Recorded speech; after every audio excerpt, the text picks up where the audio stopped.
दर्शकों, अभी तक मैंने जो सबसे ज़्यादा कमेंट देखी है वह कमेंट यह आती है कि सर हमने जो है हमारी भूमि का सीमांकन करवा लिया है, हमें कब्जा कब मिलेगा। तो दर्शकों, इसी संदर्भ में आज हमारे पास में एक कमेंट एक दर्शक की आई हुई है, तो उनका भी कुछ ऐसा ही सवाल है, तो उसी संदर्भ में हम उस कमेंट को ले लेते हैं। तो दर्शकों, कमेंट कुछ इस प्रकार से है, मैं आपको पढ़कर सुना रहा हूँ। दर्शकों, कमेंट है, सर मैंने 8/12/2021 में भूमि सीमांकन कराया और मेरा खेत 8 लोगों मेड़ पड़ोसियों के खेत में निकला। उसके बाद मैंने 250 के तहत कब्जा दिलाने का केस नायब तहसीलदार के यहाँ लगाया। अब वहाँ पर 4 पेशियाँ हो चुकी है, एक हफ्ते में एक पेशी होती है। इस तरह से मुझे लग रहा है केस लंबा चलेगा। क्या इसमें सुनवाई जल्द नहीं हो सकती? आप मुझे बताएं सर। तो दर्शकों, कुछ इस प्रकार की कमेंट जो इन दर्शक की आई है। तो देखिए, आज हम इस वीडियो के माध्यम से यह समझेंगे कि जो है सीमांकन होने के पश्चात कितने दिनों में जो है भूमि स्वामी को उसकी भूमि का कब्जा प्राप्त हो सकता है। तो देखिए, सबसे पहले आपको एक विशेष बात का ध्यान रखना है। मैंने इस संबंध में सीमांकन कैसे करवाया जाता है और सीमांकन में कौन कौन सी सावधानियां रखनी चाहिए, इस संबंध में मैंने एक वीडियो पहले से बना रखा है। आप यदि चाहते हैं तो डिटेल में जानकारी के लिए उस वीडियो को भी आप देख सकते हैं, लेकिन फिर भी मैं आपको संक्षिप्त में कुछ बातें बता देता हूँ कि सीमांकन किस प्रकार से करवा लेना चाहिए, ताकि भविष्य में जब हम 250 का प्रकरण लगाएं तो उस प्रकरण में हमें किसी प्रकार की कोई परेशानी ना आए। तो देखिए, जो सीमांकन की कार्रवाई जो रहती है, सीमांकन की कार्रवाई में हमें सबसे पहले ध्यान ये रखना चाहिए कि जब हम सीमांकन की कार्रवाई करते हैं तो पड़ोसी कृषकों को उसमें सूचना पत्र होना चाहिए। अब सूचना पत्र कैसे होना चाहिए? सूचना पत्र उनको व्यक्तिगत सूचना पत्र होना चाहिए। उनको उनके घर पर जाकर कोटवार के माध्यम से या जो है पटवारी महोदय के माध्यम से सूचना पत्र होना चाहिए। यदि वे लेने से इनकार करते हैं तो उन सूचना पत्रों के ऊपर इस प्रकार की टिप लगी होनी चाहिए कि उनके द्वारा सूचना पत्र लेने से मना किया या उन्होंने हस्ताक्षर करने से मना किया। ठीक है, ये बात क्लियर हो गई। अब इसके बाद में जब सीमांकन होता है और सीमांकन के पश्चात यदि उस भूमि पर पड़ोसी कृषकों का जो है कब्जा नहीं निकलता है और किसी अन्य व्यक्ति का कब्जा उस पर निकल जाता है, तो ऐसी स्थिति में हमें यह करना है, या तो पड़ोसी कृषक का भी हो सकता है या अन्य कृषक का भी उस पर कब्जा हो सकता है। अब हम उसको क्या कहेंगे? वो हो गया विपक्षी व्यक्ति। अब जो विपक्षी व्यक्ति जो है उसका कब्जा उस भूमि पर निकलता है, तो ऐसी स्थिति में हमें क्या करना है कि जब सीमांकन तहसीलदार महोदय के वहाँ पर पूरी प्रकरण पुस्तिका जाएगी, आरआई साहब पटवारी साहब के द्वारा जो है सीमांकन करने के बाद उस प्रकरण पुस्तिका को जो पूरा जो पंचनामा है, प्रतिवेदन है, फील्ड बुक है, नक्शा ट्रेस है, ये सारे दस्तावेज जो है तहसीलदार महोदय के वहाँ पर जाएंगे। तो तहसीलदार महोदय के वहाँ पर हमें यह निवेदन करना है कि श्रीमान, इसमें जो विपक्षी का जो कब्जा निकला है उस विपक्षी को भी इसमें सूचना पत्र जारी करवाया जाए। तो जब उसको विपक्षी को सूचना पत्र जारी होगा तो विपक्षी वहाँ पर आकर के अपनी दावा आपत्ति कर सकता है। अब आपको यहाँ ये लगता होगा कि उसको हम जब सूचना पत्र दिलाएंगे तो वो आकर के हमारे कब्जा हमें नहीं लेने देंगे और हमें किसी प्रकार से परेशान करेंगे। लेकिन देखिए, यदि आपने उसको सुनवाई का अवसर नहीं दिया है तो वह व्यक्ति जो है उस सीमांकन के खिलाफ जा सकता है। अब हमें इस बात का भी ध्यान रखना है कि कितने दिनों का टाइम रहता है कि विपक्षी उस सीमांकन को वापस से सीमांकन करवा सकता है, तो या उसको निरस्त करवा सकता है, रद्द करवा सकता है। तो इस बात का हमें भी विशेष ध्यान रखना है। तो सीमांकन के विरुद्ध 45 दिवस के भीतर कार्रवाई की जाती है। अब 45 दिवस कब से? जब सीमांकन हुआ, उस सीमांकन की जानकारी या उसकी पुष्टि की जानकारी जो है विपक्षी को हुई, तो विपक्षी जो रहता है वह उस सीमांकन को निरस्त करवाने के लिए या पुनः सीमांकन करवाने के लिए एसडीओ महोदय के वहाँ पर 45 दिवस के भीतर आवेदन पत्र प्रस्तुत कर सकता है। तो आपको विशेषकर ये बात ध्यान रखनी है कि जो सीमांकन आपका हुआ है उसकी जो पुष्टि हुई है, उस पुष्टि से 45 दिवस के भीतर आपको 250 की कार्रवाई नहीं करनी है। क्यों नहीं करनी है? क्योंकि यदि आपने 250 की कार्रवाई पेश कर दी और उस व्यक्ति के द्वारा 45 दिन से पहले यदि आपने 250 की कार्रवाई पेश कर दी, तो जो विपक्षी व्यक्ति है यदि उसने 45 दिन के अंदर, जैसे आपने 250 की कार्रवाई पेश करी और वो उस व्यक्ति ने क्या करा, उस व्यक्ति ने जो है उस सीमांकन को निरस्त करवाने के लिए या वापस से सीमांकन कराने के लिए एसडीओ महोदय के वहाँ आवेदन पेश कर दिया। अब सपोज किया जाए, मान लिया जाए कि यदि आपका जो प्रकरण चल रहा है, कौन से तहसीलदार महोदय ने जो सीमांकन कराया उसके आधार पर आपका प्रकरण 250 का चल रहा है, उसमें यह पाया है कि आपकी भूमि पर है जो है विपक्षी का अवैधानिक कब्जा है और विपक्षी जो है उसका ये कहना है कि ये सीमांकन हुआ है, गलत हुआ है। अब मान लिया जाए कि यदि एसडीओ महोदय है, एसडीओ महोदय के द्वारा जो है उस सीमांकन को निरस्त कर दिया जाता है। कौन सा वाला सीमांकन?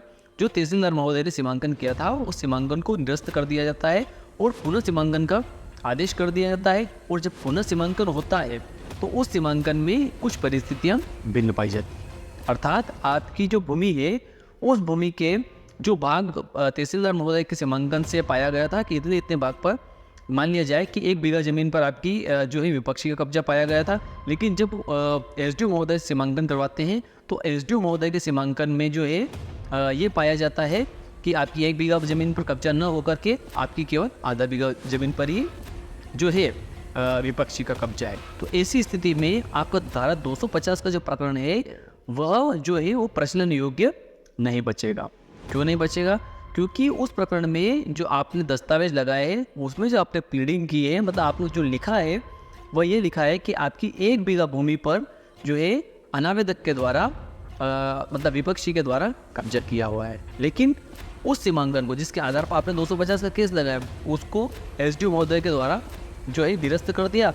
और जब एसडीओ महोदय ने जो नया सीमांकन करवाया उस नए सीमांकन में यह पाया गया कि आपकी 1 बीघा भूमि पर कब्जा न होकर के विपक्षी का केवल आधा बीघा भूमि पर कब्जा है। तो इस बात का आपको विशेष ध्यान रखना है कि विपक्षी जो है उसको सुनवाई का अवसर देना चाहिए। कब?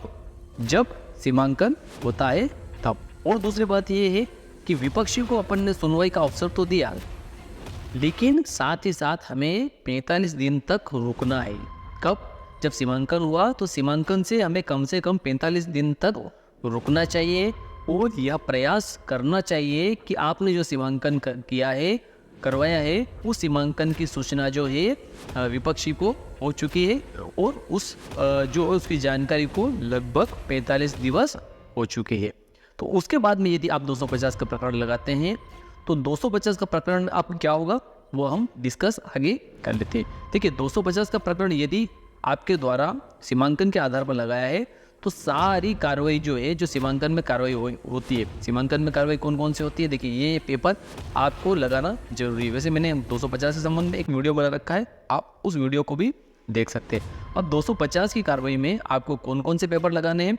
250 की कार्रवाई में आपको आपकी खाते की B1, आपका खसरा, उसके बाद सीमांकन प्रतिवेदन, सीमांकन का पंचनामा, फील्ड बुक, उसके बाद में नक्शा ट्रेस और जो है सूचना पत्र जो विपक्षी को दिया जाता है या पड़ोसी कृषकों को दिया जाता है, ये सारे दस्तावेज की सर्टिफाइड कॉपी निकाल करके आपको प्रकरण में पेश करना है। जब आप 250 का प्रकरण पेश करते हैं, 250 का आवेदन कैसे बनाते हैं इस संबंध में भी मैंने एक वीडियो बना रखा है, आप उस वीडियो को देख सकते हैं और आप जो है आवेदन बनाना सीख सकते हैं। तो देखिए अब 250 का प्रकरण आपने जैसे पेश किया, फिर क्या होगा, 250 का प्रकरण पेश करने के बाद में उसका जो है सूचना पत्र विपक्षी को दिया जाएगा। जब विपक्षी को सूचना पत्र दिया जाएगा तो विपक्षी भी अपना जवाब उसमें पेश कर सकता है। लेकिन देखिए एक बात का विशेष आप ध्यान रखिए, यदि उस सीमांकन की उसको जानकारी रही है, कौन सा सीमांकन जिसके आधार पर आपने 250 का प्रकरण लगाया है, उस सीमांकन की जानकारी यदि विपक्षी को रही है तो उस सीमांकन के बारे में वह इस प्रकरण में मतलब 250 के प्रकरण में यह नहीं कह सकता कि इस सीमांकन जो है यह गलत हुआ है, जब तक कि इस सीमांकन को किसी वरिष्ठ न्यायालय के द्वारा जो है अवैध नहीं मान लिया जाता, तब तक इस सीमांकन को 250 के प्रकरण में जो है चैलेंज करने का विपक्षी को अधिकार नहीं रहता है। फिर भी वह अपना जवाब इस प्रकरण में पेश कर सकता है, अर्थात 250 के प्रकरण में विपक्षी अपना जवाब पेश कर सकता है। उसके बाद में क्या होता है, फिर उसके बाद में कुछ न्यायालय के द्वारा इशू बनाए जाते हैं। इशू का मतलब होता है कि इस प्रकरण में किन बिंदुओं पर विवाद है।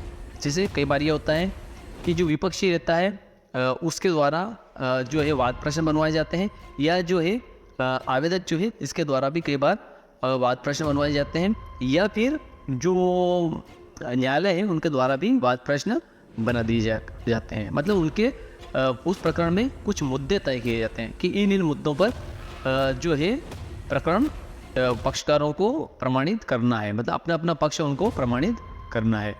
तो उसके बाद में ये होता है कि आवेदक की साक्ष्य होती है। आवेदक से मतलब जिसको भूमि का कब्जा लेना है उस व्यक्ति की साक्ष्य होती है। तो उसकी साक्ष्य में जो है आवेदक स्वयं की साक्ष्य हो सकती है। उसके बाद में राजस्व निरीक्षक महोदय जिसने सीमांकन किया उनकी साक्ष्य हो सकती है। पटवारी महोदय की साक्ष्य हो सकती है। जिसने नोटिस तामील करवाया जैसे कोटवार की जो है साक्ष्य हो सकती है। इस प्रकार से या पंचनामे पर जिन जिन लोगों ने हस्ताक्षर किए पंचों ने उनकी भी साक्ष्य उस प्रकरण में हो सकती है। उसके बाद में अनावेदक की साक्ष्य उस प्रकरण में ली जाती है। अब अनावेदक की साक्ष्य में क्या क्या हो सकता है? देखिए, अनावेदक स्वयं अपनी साक्ष्य दे सकता है। उस भूमि के आसपास पड़ोस वाले कृषकों की साक्ष्य अनावेदक दे सकता है। अब उसके बाद में जो है तर्क के लिए फाइल जाएगी और अंतिम तर्क सुनने के बाद में न्यायालय के द्वारा आदेश पारित कर दिया जाता है। अब देखिए, अब महत्वपूर्ण एक प्रश्न एक और आ जाता है कि कई लोगों के द्वारा बार बार यह कहा जाता है कि सर हमारे प्रकरण में 250 के प्रकरण में या कब्जा प्राप्ति के प्रकरण में तहसीलदार महोदय ने आदेश पारित कर दिया, अब क्या हो? देखिए, होता ये है कि केवल सीमांकन कराने से आपको कब्जा प्राप्त नहीं होता है। दूसरा, आपके फेवर में जब तहसीलदार महोदय के द्वारा यह आदेश पारित कर दिया कि यह भूमि जो है विपक्षी ने अवैधानिक तरीके से अपने कब्जे में कर रखी है और इसका कब्जा प्राप्त करने का अधिकार जो है आवेदक को है, ऐसा आदेश जब पारित हो जाता है, मतलब उस 250 के प्रकरण में अंतिम आदेश पारित हो जाता है आपको कब्जा प्राप्त करने का, तो ऐसी स्थिति में ऐसा नहीं होता है कि आप स्वयं जाएंगे उस व्यक्ति से कब्जा छीन लेंगे, ये नहीं होता है। देखिए, उसके बाद की जो विधिक प्रक्रिया रहती है वह ये रहती है कि उस आदेश का कंप्लायंस ऑर्डर, मतलब उसका एक अमल आदेश जारी होता है जो कि मोजा पटवारी महोदय और राजस्व निरीक्षक महोदय के नाम से जारी किए जाते हैं। और उसमें यह लिखा हुआ रहता है कि राजस्व निरीक्षक जो भी है इस गांव के आप जाएं और मौके पर इस भूमि का कब्जा जो है आवेदक को इस आदेश के माध्यम हमने जो आदेश पारित किया है, तहसीलदार महोदय ये बोलेंगे कि उनके द्वारा जो आदेश पारित किया गया है उसके आलोक में आप अनावेदक से, मतलब विपक्षी से आवेदक को भूमि का कब्जा दिलाकर आए, उसके बाद में ही आपको कब्जा प्राप्त हो सकता है। लेकिन देखिए, एक बात और महत्वपूर्ण रहती है कि कई बार ये रहता है कि राजस्व निरीक्षक महोदय और पटवारी महोदय मौके पर जाकर के कब्जा तो दिला देते हैं, लेकिन उसके बाद में ये होता है कि विपक्षी जो रहता है वह पुनः उस भूमि पर कब्जा कर लेता है। अब ऐसी स्थिति में जो है आवेदक को क्या करना चाहिए? तो ऐसी स्थिति में आवेदक को जो है धारा 250 की उपधाराएं जो है सब सेक्शन जो है कई बने हुई है और उन धाराओं में यहाँ तक का प्रावधान है कि तहसीलदार महोदय और एसडीओ महोदय जो विपक्षी है उसको सिविल जेल तक भेज सकते हैं और तब तक के लिए उनको सिविल जेल में रखा जाता है जब तक कि एसडीओ महोदय को या तहसीलदार महोदय को इस बात की संतुष्टि नहीं हो जाती है कि उस व्यक्ति के द्वारा आवेदक की भूमि को जो है नहीं छोड़ा गया है। तो दर्शकों, मैं विश्वास रखता हूँ कि आज की दी हुई जानकारी आपके लिए काफ़ी फ़ायदेमंद जानकारी रही होगी। आज का वीडियो यदि आपको अच्छा लगा हो तो आप इस वीडियो को लाइक कर दीजिए और यह यदि आपको उपयोगी लगे तो इसको अधिक से अधिक लोगों तक शेयर कर दीजिए। और दूसरा मेरा निवेदन ये भी था, आप यदि हमारे चैनल पर नए हैं तो इस चैनल को सब्सक्राइब कर लीजिए, बेल आइकन को प्रेस कर दीजिए। फिर मिलते हैं अगले वीडियो में, तब तक के लिए जय हिंद, जय भारत।